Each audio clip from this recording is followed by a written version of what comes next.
Áudio? Algum poema para ler, Turiba?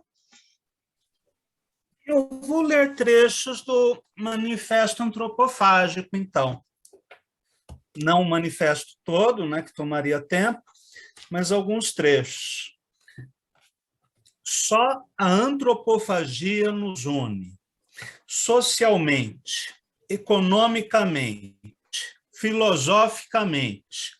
Única lei do mundo, expressão mascarada de todos os individualismos, de todos os coletivismos, de todas as religiões, de todos os tratados de paz. To be or not to be? That's the question. Contra todas as catequeses e contra a mãe dos Gracos.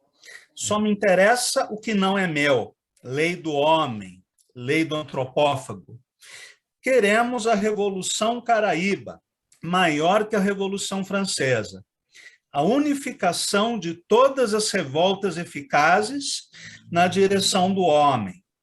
Sem nós, a Europa não teria sequer a sua pobre declaração dos direitos do homem.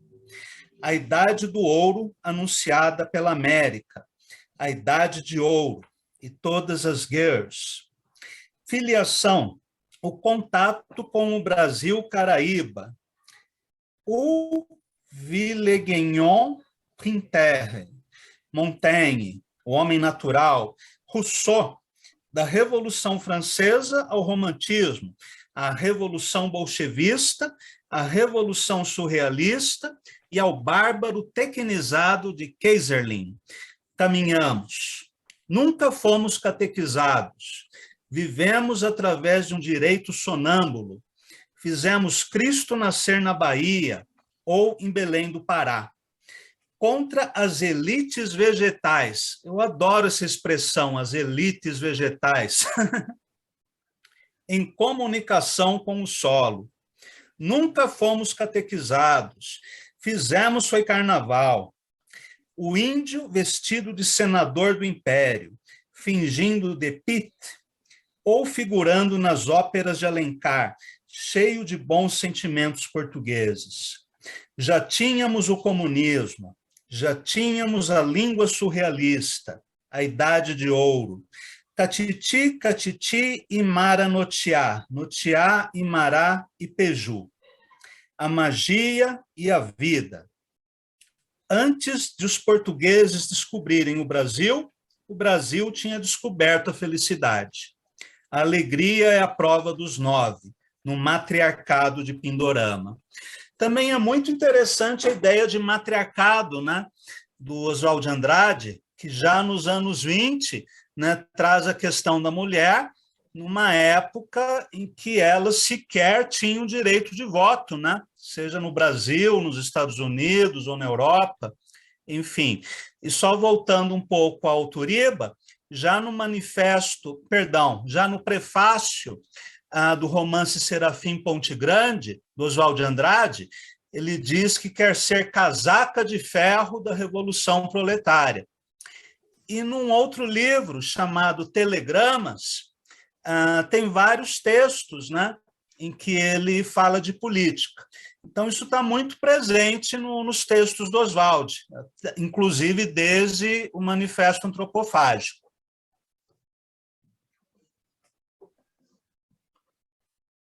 Luciana. Maravilha. Diga, Turiba. Muito bom.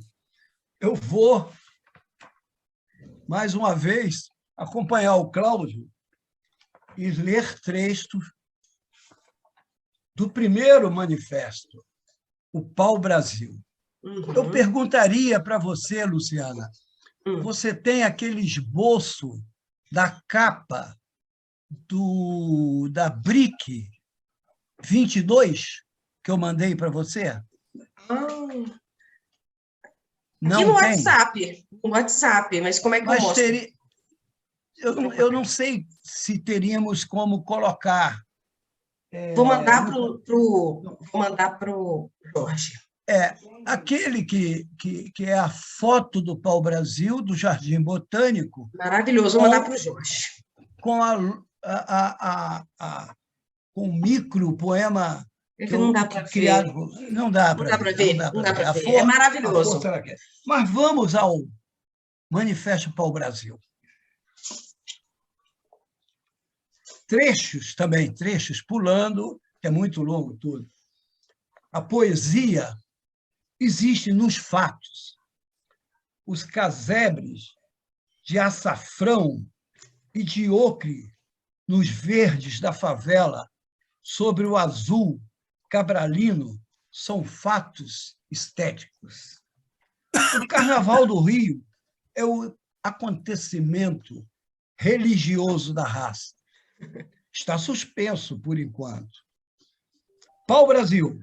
Wagner submerge ante os cordões de Botafogo, bárbaro e nosso, a formação étnica rica, riqueza vegetal, o minério, a cozinha, o vatapá, o ouro e a dança. O lado doutor, fatalidade do primeiro branco aportado e dominando politicamente as selvas selvagens. O bacharel. Não podemos deixar de ser doutores, países de dores anônimas, de doutores anônimos. O império foi assim. Eruditamos tudo, esquecemos o gavião de penacho. A nunca exportação de poesia. A poesia anda oculta nos cipós maliciosos da sabedoria, nas lianas da saudade universitária. Mas houve um estouro nos apreendimentos. Os homens que sabiam tudo se deformaram como borrachas sopradas, rebentaram. Tinha havido a inversão de tudo, a invasão de tudo, o teatro de tese e a luta no palco entre morais e imorais. A tese deve ser decidida em guerra de sociólogos, de homens da lei, gordos e doutorados como corpus juris. Ágil, o teatro, filho do saltimbanco. Ágil, o ilógico. Ágil, o romance, nascido da invenção. Ágil, a poesia. Poesia pau-brasil, ágil e cândida, como uma criança. Contra o gabinetismo, a prática culta da vida, engenheiros em vez de jurisconsultos, perdidos como os chineses na geologia das ideias. A língua, sem arcaísmos, sem erudição natural e neológica, a contribuição milionária de todos os erros. Como falamos, como somos. Não há luta na terra de vocações acadêmicas. Só há fardas, os futuristas e outros. A música, o piano invadiu as saletas nuas, a folhinha na parede. Todas as meninas ficaram pianistas. Surgiram o piano de manivela, o piano de patas, a Pleiade, e a ironia eslava compôs para a Pleiade, Stravinsky. A estatuária andou atrás. As procissões saíram novinhas das fábricas. Só não se inventou uma máquina de fazer verso. Já havia o parnasianismo. Ora, a Revolução indicou apenas que a arte voltava para as elites. O Brasil profeteur, o Brasil doutor, e a consciência da primeira construção brasileira no movimento de reconstrução geral. Poesia, pau-brasil. A síntese, o equilíbrio, o acabamento de Carrossier, a invenção, a surpresa, uma nova perspectiva, uma nova escala. Qualquer esforço natural neste sentido, poesia pau-brasil. Uma nova perspectiva, uma nova escala, a reação contra o assunto invasor de versos da finalidade. Até a peça de tese era um arranjo monstruoso. O romance de ideias, uma mistura. O quadro histórico, uma aberração. A escultura eloquente, um pavor sem sentido. Nessa época, anuncia a volta ao sentido puro. A poesia pau-brasil é uma sala de jantar domingueira, com passarinhos cantando na mata resumida das gaiolas, um sujeito magro compondo uma valsa para a flauta e a maricota lendo jornal. No jornal anda todo presente. O trabalho da geração futurista foi ciclótico, acertar o relógio império da literatura nacional. Realizada essa etapa, o problema é outro. Ser regional puro em sua época. A reação contra as indigestões de sabedoria, o melhor da nossa tradição lírica, o melhor da nossa demonstração de modernidade. Bárbaros, crédulos, pitorescos e meigos, leitores de jornal, pau-brasil, a floresta e a escola, o Museu Nacional, a cozinha, o minério, a dança, a vegetação, pau-brasil. Oswald de Andrade, Correio da Manhã, 18 de março de 1924. Maravilha. Maravilha. Eu pergunto agora ao Jorge se a gente dá um valinho só de um minutinho para o segundo bloco, ou se já emendamos? Emendamos, vamos e, por favor, vamos direto. Vamos se inscrevam. O Marcos Fabrício já abriu a câmera, já sei que ele vai perguntar. A Lúcia Bittencourt, talvez. Eu vou me valer aqui só da prerrogativa, né, de maestrina. E uma pergunta, assim, que na verdade é algo que me angustia, né? Eu que acho que nasci na geração errada. A impressão que eu tenho é que essa tomada de posição coletiva, né, não ocorrerá mais. Existem, claro, manifestações, expressões pessoais, individuais, extremamente potentes, mas um grande movimento programaticamente estabelecido, né, como todos esses que foram citados aqui, né, eu pergunto a vocês se, de modo otimista, né, dado o inimigo comum que nós temos, que é o fascismo explícito, se seria possível um novo movimento. Depois o Marcos Fabrício. Quem quiser responder. Turiba, querido. Eu? O Cláudio. Fechou. Depois o Marcos Freitas, tá? Eu respondo? Sua pergunta é: seria possível um novo movimento? Uma tomada de posição coletiva, programaticamente exposta. Não como nós fazemos, um coletivo aqui, né, cada um lançando seu livro, um show. Tudo tem eclodido e pipocado, mas desse modo, algo orgânico.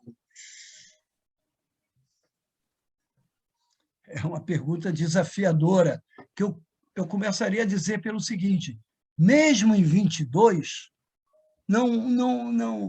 o movimento não era uno, não era um só movimento, eram vários movimentos dentro da Semana de Arte Moderna de 22. E as coisas foram se separando, foram caminhando para movimentos diferentes, mas estava criada uma nova forma de abordagem, de linguagem, especialmente nesta área da poesia e da literatura. Então, é muito difícil que vá se criar uma nova unidade estética, porque aquele movimento ele tinha um senso estético muito forte. A gente acabou de ler os dois manifestos que impulsionaram o movimento modernista para frente. Recentemente, eu vou entrar aí numa seara meio perigosa, mas que é política, mas a política é isso. Eu ouvi uma declaração, eu tive a sorte de participar como assessor de imprensa do ministro Gilberto Gil, do movimento cultural criado com a vinda do presidente Lula na presidência da República. Não é? Inventou-se pontos de cultura, teve um planejamento, teve uma plataforma para diversos segmentos culturais e tudo isso. E eu fico sempre pensando, porque a destruição do aparelho cultural do Estado brasileiro foi muito grande. Será necessário uma força Hércules para retomar muita coisa. Cláudio acabou de citar a declaração desse presidente da Fundação Palmares. Não é? Mas é uma declaração atrás da outra. Até a lei Rouanet, que é uma lei que não pertence ao Estado, o Estado apenas administra aquilo que as empresas e as instituições, uma contribuição desse conjunto da economia brasileira dá ao levantamento cultural. A Petrobras foi fundamental para erguer o cinema brasileiro. Outro dia, eu vi uma declaração do Lula que me chamou a atenção. Alguém perguntou para ele: e aí, como é que é? Vai criar novamente o Ministério da Cultura? E o Lula disse: olha, a destruição foi tanto que será necessário não só um ministério, mas talvez uma espécie de uma assembleia permanente da classe intelectual, a classe pensante e a classe artística para a retomada do que era, do que foi o Brasil, do que o que a gente representava para o mundo exterior. Né? Óbvio que tivemos a pandemia aí, mas que também ajudou a estragar muita coisa, mas essa ideia de um movimento permanente, constituinte, de uma assembleia permanente para a recuperação de cada ponto de cultura, para a recuperação de cada editora, de cada livraria, como sofreram as livrarias, né? A nossa casa de vender nossos produtos, entendeu? Agora, eu não sei se isso se daria em forma de um movimento, de uma coisa coletiva, mas temos que pensar em alguma coisa coletiva para reerguer a alma cultural do país. Sim, né? Coletiva, participativa, inclusiva. Olha, como temos alguns inscritos, eu não sei se o Cláudio quer comentar, mas eu sugiro abrir para os outros, né, que estão aqui. Aí o Cláudio comenta, você, só que de uma maneira um pouco mais breve. Não, só Então, quero aplaudir e concordar com tudo que o Luiz Turiba disse, só isso. Sim, sim, e este é o ano da virada, certamente. Marcos Fabrício, faça a sua pergunta. Fabrício! Freitas, Angélica, Suzana. Boa Fabrício, noite. querido. Boa noite, vocês estão me ouvindo? É possível aí? Minha voz está chegando até vocês? Muito bem. Muito bem. Primeiro, agradecer, né, desde já, as falas do Turiba e do Cláudio Daniel, né, muito importante, para mim, como é que eu posso dizer assim, um incentivo cada vez maior de acompanhar um movimento que continua se movimentando. Essa é a diferença entre evento e movimento. O evento ele tem início, meio e fim. O movimento ele se estende porque ele tem justamente esse combustível que vocês acabaram de falar, o combustível da vanguarda. E um combustível da vanguarda que se vê o nacional em construção e em diálogo com o universal. E qual é a química desse diálogo? A antropofagia. Então, é muito interessante a gente perceber isso, né?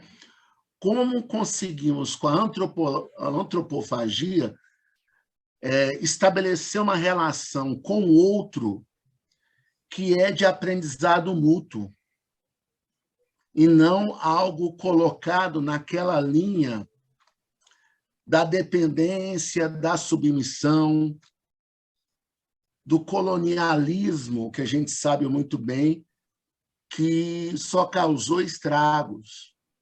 Então, esse sentido que o Brasil deu para receber as suas influências de cabeça erguida e coração aberto, para mim se deu muito especialmente no modernismo, e como o modernismo soube comunicar com o passado, como o modernismo soube entender o seu presente e como o futuro se lançou, né, evidentemente, mais inventivo a partir da Semana de Arte Moderna. Eu vou dar aqui, por exemplo, algumas pinceladas, muito mais no sentido de corroborar com as duas falas aqui de hoje. Por exemplo, olha que interessante a sintonia entre o modernismo e o comunismo no poema Ode ao Burguês, de Mário de Andrade, que está em Pauliceia Desvairada, e logo no título nós já temos aí uma deliciosa polissemia. Ode ao Burguês. Nós podemos ler aparentemente como um elogio aos burgueses, mas é lógico que, na deliciosa capoeira literária de Mário de Andrade, o que se dá ali é o ódio ao burguês. E esse poema é lido na própria Semana de Arte Moderna. Quem estava na plateia deste poema? os oligarcas, a classe cafeira em crise, ou seja, os latifundiários, a burguesia em seus vários níveis, desde a econômica à intelectual. E o Mário de Andrade vai e consegue destacar este poema, e só aqui trazendo 2 momentos desse poema aqui, para a gente ter a sensação, como diz a Luciana, a ilustração literária dessa grandiosidade. Ódio ao burguês. Eu insulto o burguês níquel, o burguês, a digestão bem feita de São Paulo, o homem curva, o homem nádegas, o homem que, sendo francês, brasileiro, italiano, é sempre um cauteloso, pouco a pouco. Mais para frente, eu insulto o burguês funesto, o indigesto feijão com toicinho, dono das tradições. Fora os que algarismam os amanhãs. Como o Daniel gosta de fazer, eu sublinho essa deliciosa passagem. Fora os que algarismam os amanhãs. Olha a vida dos nossos setembros. Fará sol, choverá, arlequinal, mas a chuva dos rosais, o êxtase fará sempre sol. Então, repare que aqui nós temos uma indignação esperançosa. Ao mesmo tempo que se ataca o atraso, se ataca o que Gessé Souza hoje chama de elite do atraso, que é a burguesia, essa que justamente torna o nosso futuro apenas uma consequência de planos econômicos, de números que, evidentemente, vão castrando a nossa subjetividade. O Mário vai e diz, olha, nós temos ainda, assim, uma primavera interna capaz de transformar uma realidade que se apresenta ainda não muito florida. Então, há uma convocação para uma ação transformadora. E a Luciana disse muito bem dessa conexão entre a arte e o ativismo. Então, a gente vê aqui no trabalho do Mário de Andrade, né, como se deu esse diálogo com a energia comunista e com a crítica à classe burguesa. Então, é muito importante a gente compreender o que significa o que eu chamo de literatura de peito aberto. É aquela que assumidamente está dizendo o real não está funcionando e que tipo de real precisa funcionar. É uma linha de literatura, é uma possibilidade. E eu, só para fechar minha participação aqui, eu queria trazer o Oswald de Andrade, porque Cláudio Daniel e meu amigo Turiba, eu não suporto mais a separação de que o Mário é o cara sensato e sério da Semana de Arte Moderna e o Oswald é o irreverente. Essa dicotomia é um elogio simplesmente à mediocridade, só isso. Isso não compreende a complexidade dos dois agentes do modernismo. Né? É uma entrega, a gente entrega de bandeja 2 grandes brasileiros para o ataque dos estigmas. É uma estigmatização, só isso. E olha que interessante, esse Oswald, se é colocado só como um mero piadista, ele traz logo o encanto de regresso à pátria, o movimento e o protagonismo do negro no Brasil. Minha terra tem palmares. Só este verso já traz um Oswald totalmente atento à ideia de que a revolução começa pela base. Enquanto o Mário, lá atrás, está dizendo o que significa um topo burguês que não vai produzir revolução. Então, de onde é que vem o marcador de transformação da sociedade brasileira? Minha terra tem palmeiras. Outra coisa, quando esse poema é chamado Canto de Regresso à Pátria, nós estamos fazendo o que aqui, pessoal? Um canto de regresso à pátria. Nós estamos fazendo um canto de regresso ao modernismo. E olha como é que é interessante um regresso que quebra a ideia de exílio, essa ideia de desterrado em nossa própria terra, como diria o Sérgio Buarque de Holanda em Raízes do Brasil. E aí o interesse do Oswald, que é um poema que vai falar de pátria, e o movimento final deste poema é que o eu poético quer ter a chance de ver a Rua 15. Que coisa mais local do que dentro da pátria o poema vai se encaminhando num zoom local até chegar um progresso de São Paulo que passa primeiro por uma rua, um cosmopolitismo que fala primeiro da rua, de uma rua específica. E um outro ponto que eu acho fundamental é que o Oswald de Andrade, com o poema Pronominais, coloca em debate o discurso da língua como organismo vivo, discute o que significa a soberba da norma culta, discuta a simplicidade das variedades linguísticas e é um precursor de uma temática super cara para nós, que é a da sociolinguística envolvendo o preconceito linguístico no certame entre dê-me um cigarro e me dá um cigarro. Como é que a gente discute essas duas construções de linguagem, considerando o povo como protagonista principal da linguagem brasileira, né?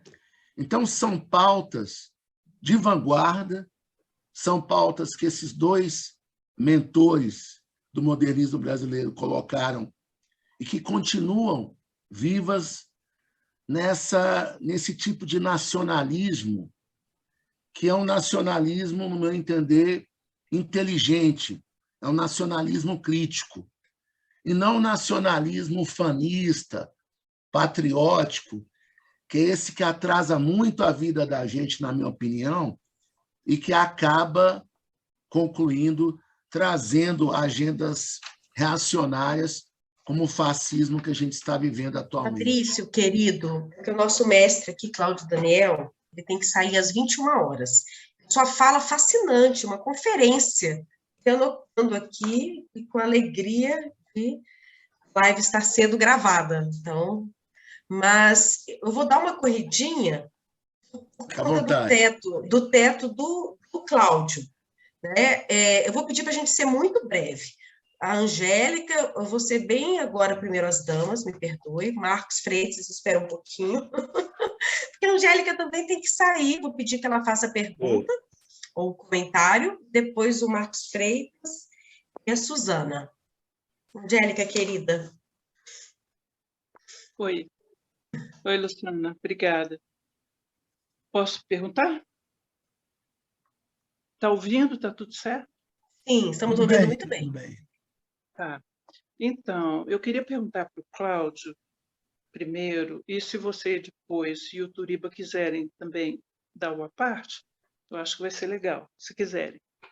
Eu queria saber o seguinte, queria colocar o seguinte, ontem eu tive a sorte de poder assistir O Rei da Vela, que foi um filme, né? Dirigido pelo Zé Celso, e fazendo todo o histórico desde quando de teatro, ele transpôs para o cinema. Não sei se algumas pessoas aqui viram. A Luciana me avisou, aí há tempo eu pude assistir.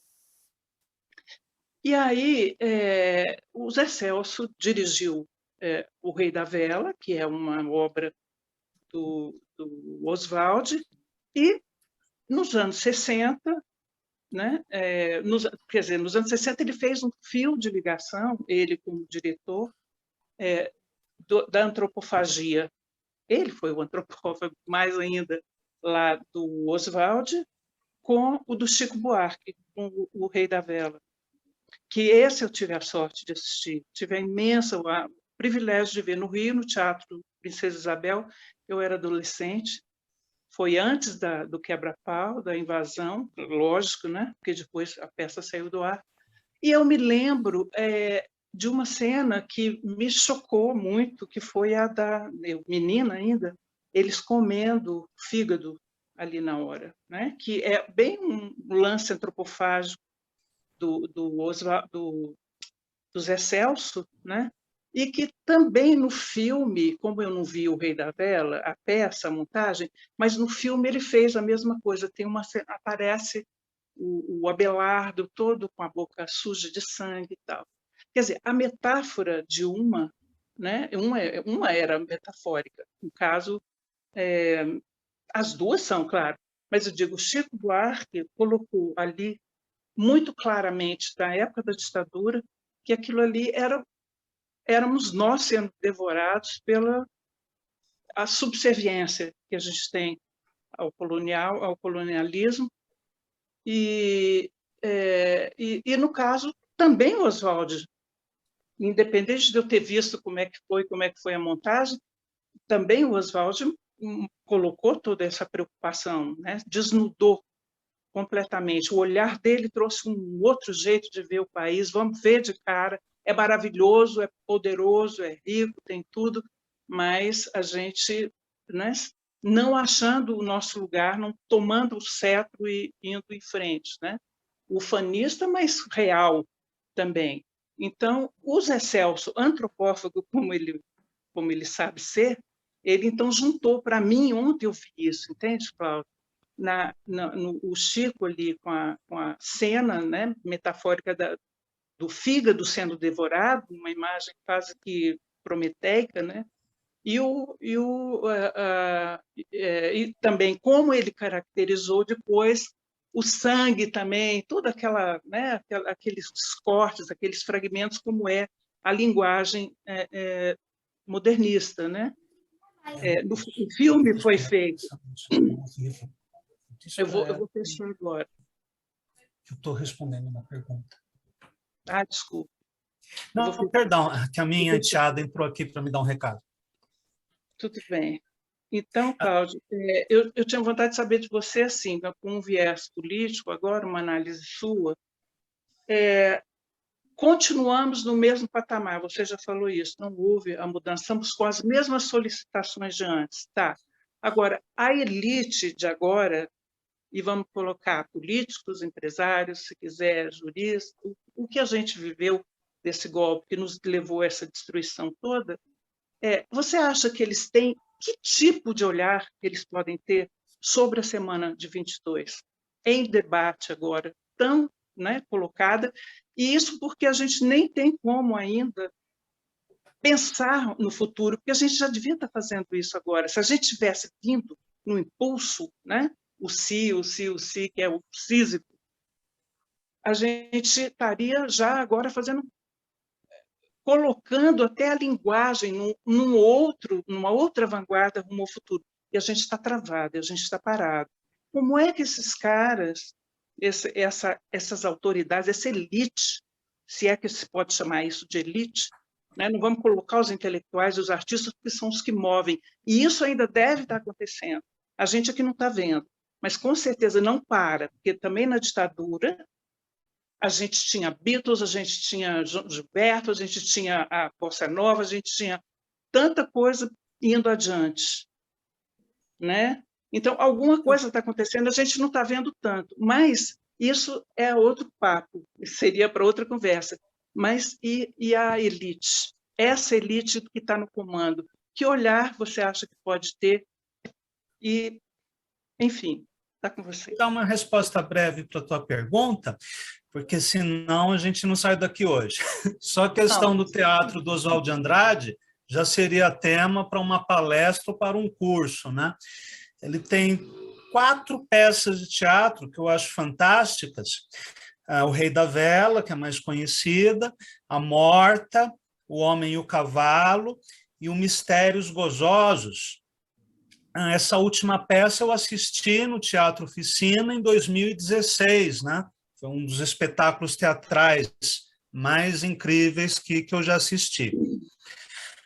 Mas respondendo só a pergunta, eu acho que a nossa elite é a mesma desde o ano de 1500. Ou seja, ela tem a mesma ideia de que o Brasil é uma grande fazenda de monocultura para exportação, de preferência com trabalho escravo, né, ou semi-escravo, com uma dependência total do capital estrangeiro para importação de máquinas, de tecnologia, de cultura, de tudo, e que o povo brasileiro é apenas uma mula de carga, né, são apenas os escravos que vão trabalhar no engenho de cana-de-açúcar, e ponto. O Gilberto Freire, no livro clássico dele, né, Casa Grande e Senzala, diz que na época das capitanias hereditárias, eles importavam tudo de Portugal, carne, verduras, legumes, tudo, roupas, tudo era importado de Portugal. Nas capitanias, né, nos engenhos, não se plantava para subsistência, não se criava gado. Enfim, era uma economia totalmente voltada a essa exportação, né, de matérias-primas para, na época, Portugal, depois Inglaterra, depois Estados Unidos. E tanto o nosso corpo judiciário, quanto o legislativo, quanto as forças armadas, policiais, enfim, todos aqueles que detêm o poder no Brasil querem manter esse Brasil semi-feudal e semi-colonial. Daí que eu não acredito em nenhuma proposta de modernização do país nos marcos do capitalismo, por uma razão simples. A burguesia brasileira não quer. Nós nunca tivemos uma revolução burguesa, nunca tivemos uma revolução democrática, nunca tivemos um projeto de desenvolvimento do capitalismo brasileiro de modo soberano. Enfim, a burguesia brasileira é a mais atrasada do planeta. Daí que eu continuo acreditando, sim, que somente uma revolução socialista irá conseguir desenvolver esse país. Pode ser daqui a 100 anos, 200 anos, 500 anos, não sei. Agora, eu não acredito que a burguesia brasileira tenha a mínima vontade de tornar esse país independente e soberano, o que é uma lástima. Uhum. Mas e a semana em si? Você acha que eles têm algum olhar? Um olhar superficial, um olhar midiático, jornalístico, marqueteiro, básico, raso, superficial. Eu acho que ela não aprendeu nada com a semana. Os Se debates... tivesse aprendido, estaríamos em outra situação. A gente tem o ano inteiro, né, para celebrar, né? Pois é. Vamos Temos manter viva a memória de 22. Debater e chamar a atenção deles. Sim. Na minha opinião, o Rei da Vela, emblematicamente, é a súmula do Brasil, né? Porque o Abelardo I, que, né, é o pretendente da Heloísa de Lesbos, se não me engano o nome é esse, né, que é filho de um coronel latifundiário paulista, arruinado. Então, é a aliança do capital monetarista com a tradição oligárquica, né, que, por sua vez, é financiada com o capital americano, que aparece lá o Mr. John. Então, é a cara do Brasil. Isso em 1937, né? O teatro entrou um pouco tardiamente, né? Um pouco tardiamente, assim, nesse modernismo, né? Nesse movimento modernista. Mas o Oswald de Andrade, ele foi na raiz, na medula. Eu estou muito impressionada. E sim, era também um ofício de fachada. né? Ele fabricava velas, mas é uma fachada, né? E o que tem isso de mórbido também, né? Porque ele faturava com as mortes. E como isso diz respeito ao que a gente vive hoje na pandemia. É muito impressionante, né? A maneira que a gente lê o país por meio dessas alegorias e produções. Gente, olha, Oswald de uma extrema modernidade. extrema, ele antecipa tudo, é muito impressionante, muito impressionante. Eu sou muito oswaldiana, admiro. Cláudio, pode ficar só mais um pouquinho? Pode ficar mais um pouquinho? Pouquinho, Então, senão olha apanha só. em casa. Não, chama a Sheila para participar. Se o Turiba quiser comentar, porque o Marcos Freitas e a Suzana gostariam de participar também. Turiba? Eu passo a palavra para eles, porque, enfim, eu acho que já foi dito tanta coisa sobre o que o Brasil poderia ter sido e não foi, não é? O que nós temos que pensar, o que a gente faz agora. Futuro do pretérito, né? Exatamente. Eu queria ouvir a Suzana e queria ouvir o Marcos também. Sim, Marcos, por favor. Obrigado. Eu peço desculpa porque a minha câmera não está funcionando, então eu vou tentar também ser bem breve. Antes de mais nada, agradecer, né, a excelência da discussão. Né? Se existisse uma discussão dessa por ano, o país estaria muito nível, indiscutivelmente. E eu vou começar lendo um pequeno poema que eu fiz, né, com o título Irreversibilidade, que diz o seguinte: o tempo presente, presente de um Deus, o tempo passado, passado sem os meus, o tempo futuro, futuro para os seus. Né? Porque eu acho que ele resume toda essa trajetória que a gente tem, né? Tanto o Cláudio, o Turiba, o Marcos Fabrício e todos que me antecederam. Né?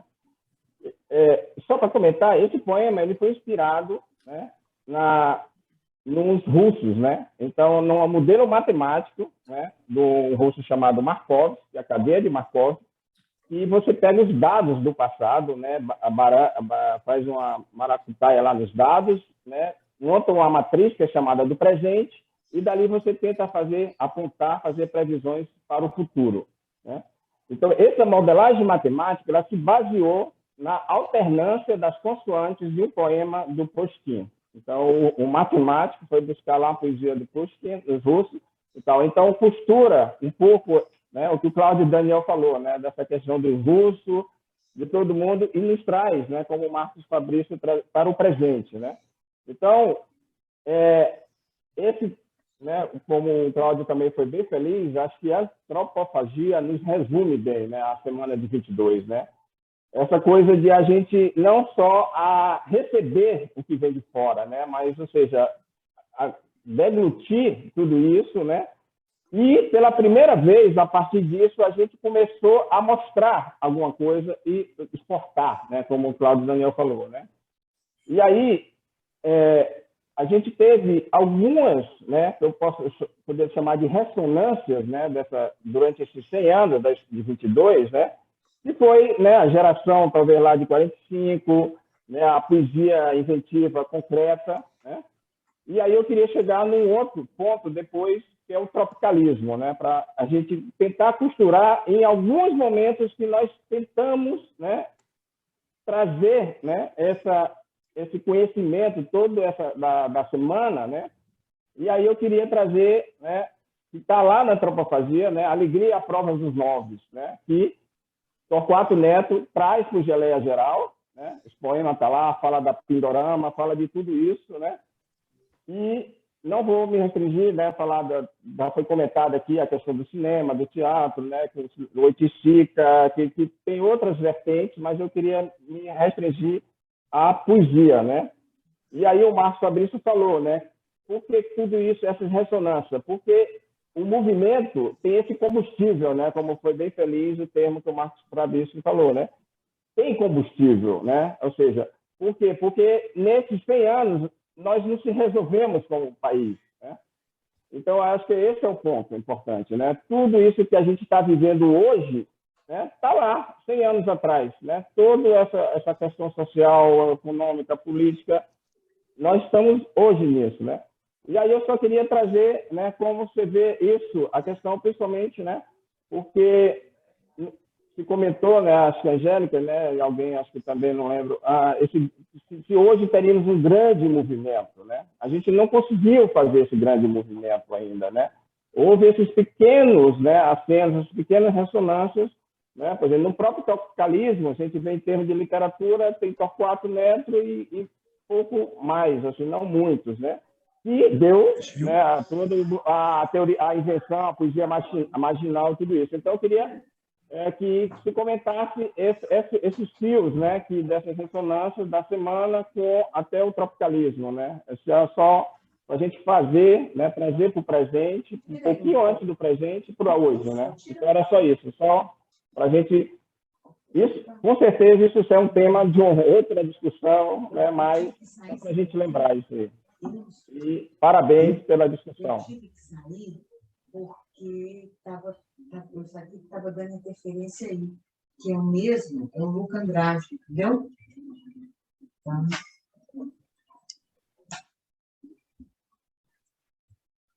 Gostaria de comentar brevemente conta do teto do Cláudio, esse arco aí, né, do modernismo da semana com o tropicalismo. Algum de vocês dois? Olha, eu queria somente lembrar para o Marcos, é o Marcos Freitas, né, que acabou de falar. Claro. Marcos. Essa imagem aqui, sem câmera. Lembre-se que o... Grande poeta e tradutor, viu? Tradutor de russo. Tradutor de russo. Ainda não, mas tudo bem. Lembre-se que o tropicalismo chegou na Academia Brasileira de Letras. Agora, no mês de março, ou eu acho que é em abril, teremos a posse do Gil como acadêmico, né? E também da Fernanda Montenegro. As coisas não ficam paradas, as coisas elas se movimentam. Nós temos que descobrir onde estão as jabuticabas brasileiras, entendeu?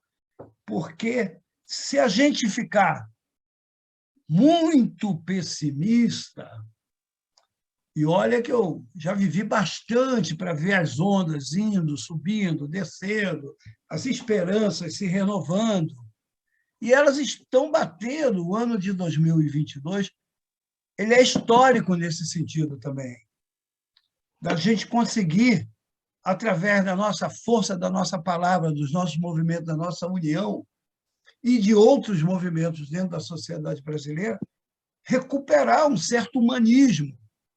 Eu tive um diálogo interessante anteontem ou ontem, eu estava em Minas Gerais e eu recebo os clipes dos jornais e tudo. Eu estava, enfim, conversando com meus amigos mineiros, e eu gosto muito de Belo Horizonte. Belo Horizonte é uma cidade pacífica, assim, tranquila, a não ser quando chove, que aí leva tudo junto. E dizendo para eles, o Rio tem me assustado muito, porque não há um dia que não tenha uma chacina, um ataque, uma barbárie, é uma barbárie diária, né? E mostrei para eles, ó, a polícia foi lá na Maré e morreram 8 jovens, todos negros. E meu amigo mineiro falou assim, mas aqui em Minas nós temos as mineradoras. Minas é um buraco só, entendeu? O estrago que elas fizeram, né? E a desertificação do país cria tudo isso. Então, é muita coisa para rever, é muita coisa para fazer. Bom, o Cláudio, né, ele tem que sair. Se você quiser uma fala final, ou responder, arrematar algo. Aí nós ficamos aqui, porque a Suzana ainda quer comentar. Eu gostaria de também ler Olha, se você considerações quiser da terminar, Lúcia. sim. A Lúcia fez considerações muito ricas aqui no chat também. Cláudio, mestre. Se tiver alguma última pergunta, né, que seja pergunta mesmo, com poucas palavras, aí eu respondo e vou me despedir de vocês. Então, Suzana e Lúcia, a hora é agora. Cláudia, é difícil falar do modernismo por conta da distância, não é, que nós temos de 100 anos, né, sem discursar um pouco, mas, enfim, eram coisas poucas que eu queria falar. É que eu penso sempre que muito pouco se fala do prefácio interessantíssimo do Mário. Eu acho que esse prefácio ele não foi lido ainda na sua integralidade, na sua compreensão, para que a gente traga o Mário também para o mesmo desvario do Oswald de Andrade. Tá? É outro, talvez até mais, enrustido, mas não meio semi-enrustido. Tá? Então, eu penso isso, eu acho que tem essa coisa, estou trazendo o modernismo para cá por conta disso. Agora, os dois têm um comprometimento político, quer dizer, um programa social, um programa, mas, do ponto de vista literário, por exemplo, o Mário afirma no prefácio interessantíssimo, a uma certa altura, né, ele diz assim, está acabada a escola poética desvairismo, né? Sim. Aí diz assim, próximo livro fundarei outra. Ou seja, essa questão do programa que estavam conversando aqui, né? Eu acho assim, será que haverá outro? Eu não sei bem se isso era um programa, sabe? Até hoje eu fico pensando se era ou não, porque eu não vejo nem o Mário como um homem de programas. Não vejo. Ele abomina isso. Ele abomina isso. Né?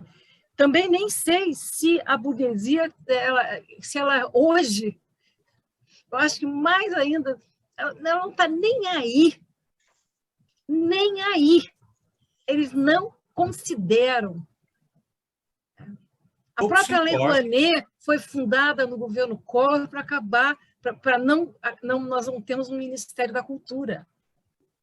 Sabe, assim, isso é um massacre de séculos. Então, assim, era essa questão que eu queria trazer, ouvir você sobre isso. E mais uma coisa, fala-se um pouco do Murilo Mendes. Mas o Murilo Mendes, tá, ele ficou um pouco prejudicado porque ele era cristão. Pela cristandade. Agora, eu acho que ele viveu tudo isso que o Oswald e o Mário trouxeram de cambulhada, né, para nós, ele viveu com muito mais liberdade.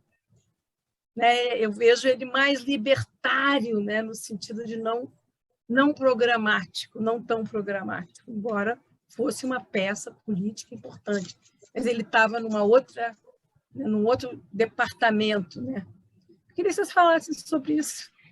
Introduzir o Murilo nisso tudo. Né? Duas ótimas questões, né? Eu vou responder rapidamente. Gostei da referência ao Murilo Mendes, que é um dos meus poetas favoritos. Eu acredito que ele foi esquecido bastante tempo, não por ser católico, já que o Jorge de Lima e o Mário de Andrade também eram católicos, mas, sobretudo, porque ele viveu muito tempo na Europa, né, na Itália, né, por exemplo. E quando um poeta brasileiro, inclusive hoje, vive muito tempo no exterior, ele acaba ficando esquecido, né? Ele não participa de lançamentos, de debates, não participa da imprensa, enfim, ele fica distante, né? Aí ele acaba sendo esquecido, né, injustamente. Eu acho que foi o caso do Murilo. Em relação ao Mário e ao Oswald, no campo da teoria, aliás, a pronúncia é Oswald, porque é uma pronúncia francesa, e não Oswald, que é uma pronúncia inglesa. Isso porque, na época que ele nasceu, o Brasil tinha uma forte influência cultural da França. Depois veio a influência americana, mas antes era influência francesa. O Mário escreveu alguns artigos, alguns livros e textos de teoria literária, A Escrava que não é Isaura, o prefácio interessantíssimo. Eu não vejo assim um esforço totalizador, né, do ponto de vista teórico. No entanto, em A Escrava que não é, no prefácio interessantíssimo, sobretudo, ele diz muitas coisas interessantes e contemporâneas. Por exemplo, quando ele fala do verso harmônico, que ele usou em vários dos poemas da Pauliceia Desvairada, ele antecipa uma coisa que a poesia concreta vai trabalhar 30 anos mais tarde, que é a palavra isolada, né? Sem a construção sintática.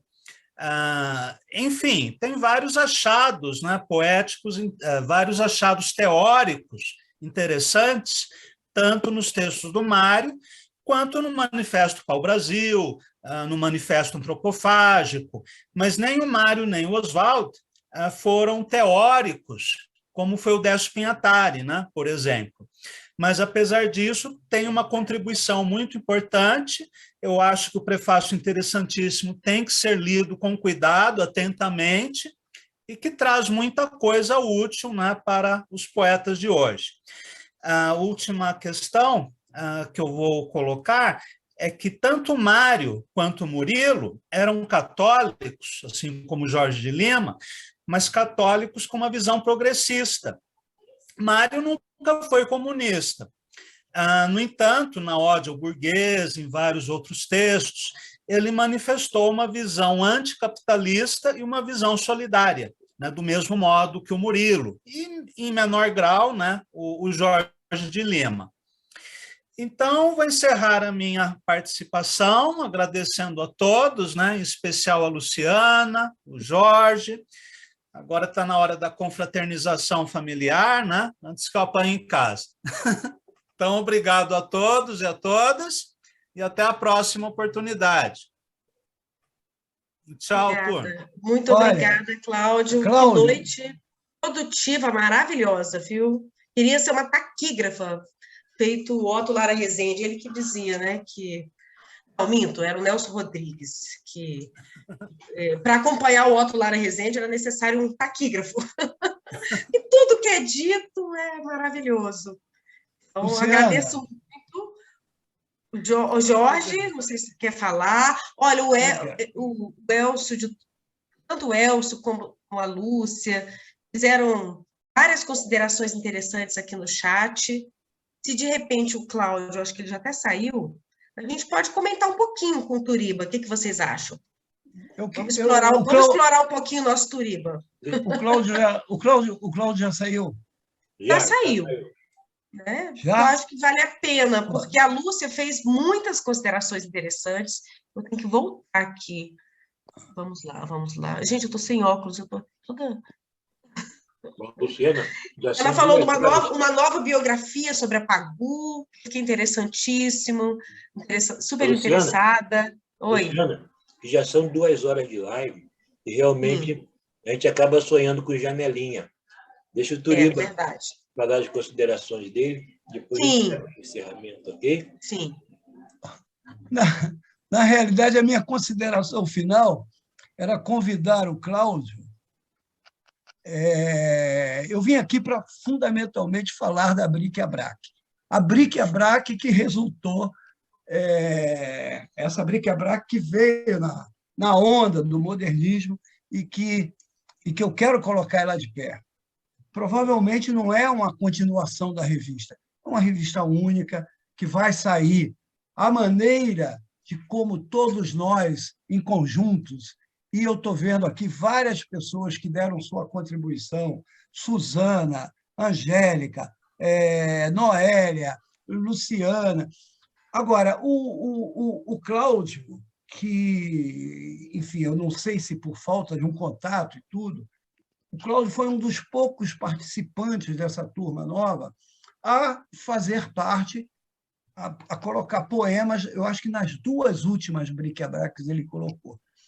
Então, agora ele foi embora, eu vou ter que escrever depois para ele, convidando ele a enviar, dizendo, olha, ainda tem vaga nesse Sputnik que está para sair por aí, e queremos a sua participação. Vou te passar o WhatsApp dele, vai aceitar na Não, hora. eu tenho contato com ele, tudo. Eu não sei o que houve da nossa comunicação, se ele não entendeu, nem nada disso.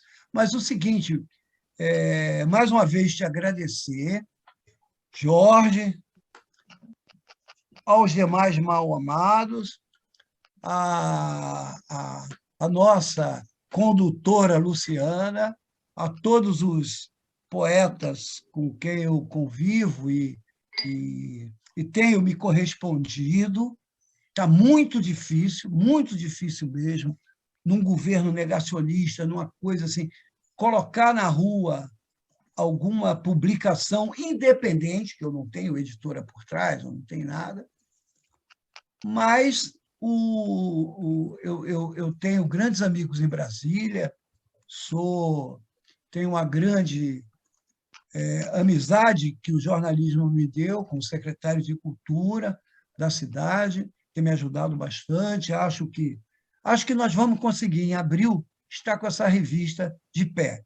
E quero dizer para vocês que eu estou encantado e apaixonado com todo o conteúdo que está sendo colocado. Ela é transcendental a tudo que a gente já fez, em termos de visualidade, em termos de ideias poéticas e em termos de conteúdo. Eu vou dar 2 ideias aqui de coisas que vocês todas vão ficar. Vocês todos nós. O primeiro é uma conversa longa, boa, conversa que não era entrevista, era conversa, com o nosso poeta acadêmico Antônio Carlos Sequim. Sequim, como vocês sabem, é detentor de uma das maiores bibliotecas de livros e de poesias e de coleção do Rio de Janeiro, não é? Então, eu fiz um desafio para ele. Eu queria ir aí na sua casa e tudo, e que você me mostrasse os 10 principais livros que me mostrasse e comentasse comigo, óbvio, pequenos comentários, não era uma entrevista. Os 10 principais livros que formaram o espírito da modernidade brasileira.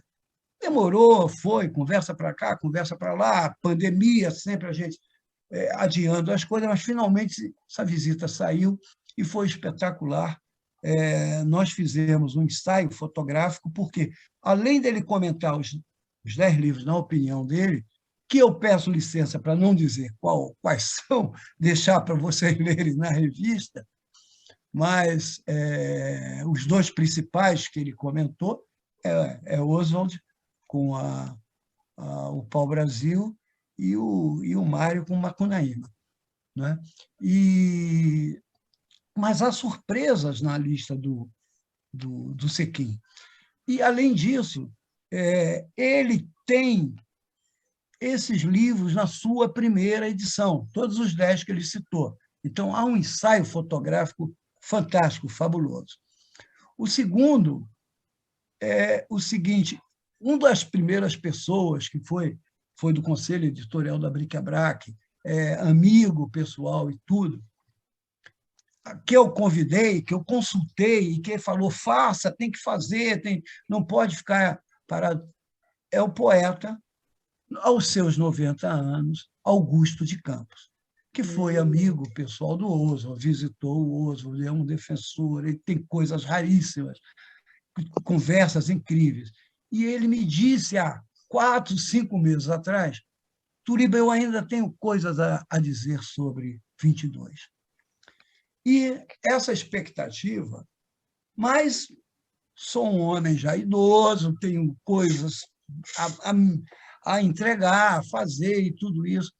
Mas, finalmente, ontem, eu tive a grande notícia que o artigo que ele vai publicar, que vai nos emprestar para publicar, está pronto. Ele só disse o seguinte: eu tenho uma dificuldade de espaço, ou seja, eu acho que ele escreveu muito, né? Eu falei, não há problema, 50% da revista já está diagramada, as outras 50% não. Então, se você tiver que ocupar todo o resto, o Brasil precisa ler, precisa saber o que você pensa sobre o a Semana de 22 e as influências de tudo isso no concretismo, né? que é gritante, essas influências, essas confluências e tudo. Né? Há um artigo de Silvia Cintrão, da professora Silvia Cintrão, sobre a contemporaneidade, e ela pega o Chico Science como um exemplo de poeta contemporâneo, de linguagem contemporânea do modernismo. Há um saudoso artigo do Paulo José Cunha, de uma última conversa que ele teve com Torquato Neto, à véspera da morte de Torquato, muito angustiado, não conseguia finalizar a edição da revista que ele tinha bolado. Enfim, são algumas coisas, vai ter muitas coisas teóricas e tudo.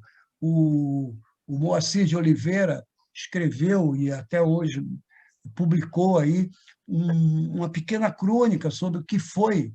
Eu era estudante em São Paulo nessa época, o que foi a comemoração do cinquentenário da semana, em 1972, o que foi essa comemoração, a gente debaixo de pau da polícia e do DOI-CODE, do DOPS, do Fleury, fizemos uma semana maravilhosa da Fundação Getúlio Vargas, com a participação do Milton Nascimento, do Paulinho da Viola e da velha guarda da Portela.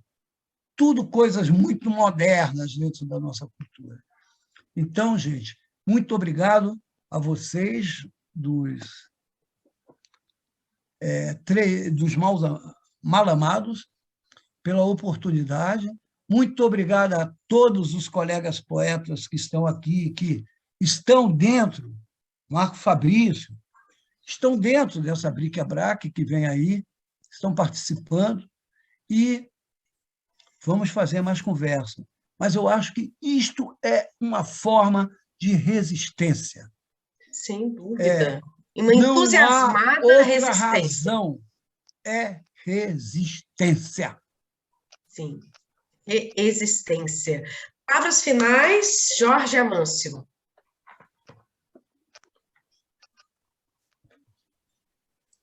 Só queria agradecer a todos, foi uma noite, mais uma vez, riquíssima, né? E avisar que amanhã teremos o Sarau Claxon.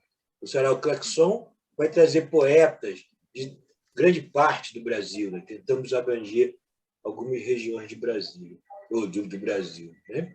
Agradeço muito a Luciana pela maravilhosa condução, a presença de todos, Turiba, tudo axé grato aí, mais uma vez brilhante, esperando de ansioso a BRIC, né? E obrigado a todos que ficaram até essa hora.